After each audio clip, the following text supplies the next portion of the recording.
I know that I said in my last video I would see you again after all 3 legs were complete, but as I was modeling this middle leg, I realized that there were a couple of things that I should probably touch on. First, insect legs are really bendy. So in areas like this one,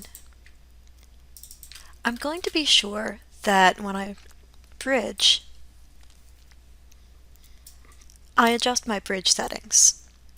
My curve type I'm going to set to blend, and I'm going to give this a number of divisions, and that will allow me to add some definition to this area. I can do a similar trick in areas like this one, but in areas like this you want to take a little bit of time and just make sure that your edges are facing each other, not poking through, and not at angles that are too extreme. So again, I will bridge,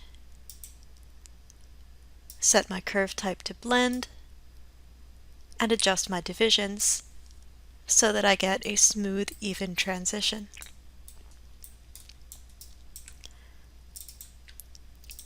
Here's my last one.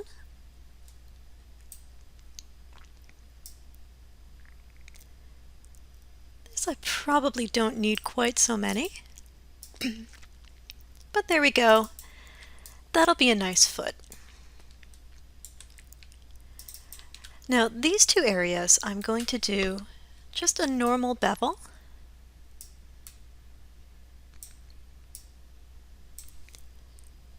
Which should give me the ability to come in here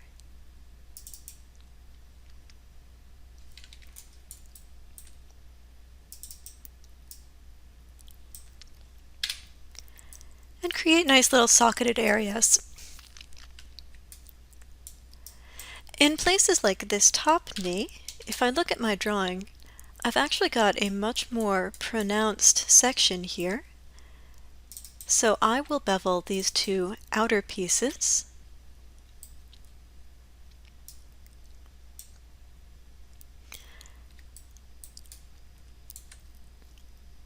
And then I can take these sections and scale them up a little bit.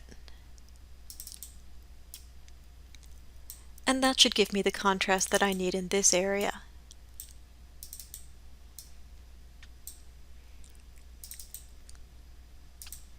I may go back and tweak some of these edges as well.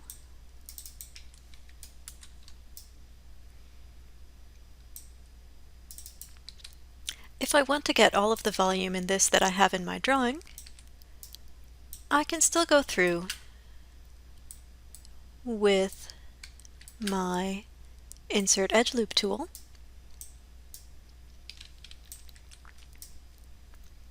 and put in a few more loops.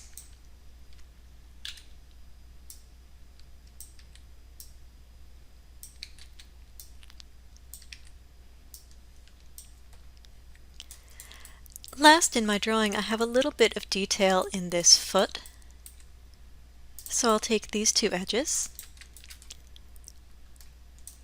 bevel them as well, use a smaller fraction, but again, 2 segments. And now I can take this, and that should give me that little detail there.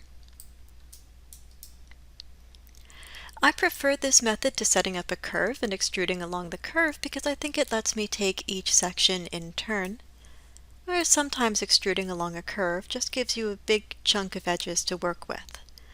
Either method will work, and the goal is that at the end you have a nicely detailed section for your model. You'll also note that no matter how much detail I've added to the leg, I've ensured that when I get up to the top, I still only have 8 edges around the leg opening. That concludes my manufacture of all 3 legs, so in the next video, I will start connecting them to the body. See you soon.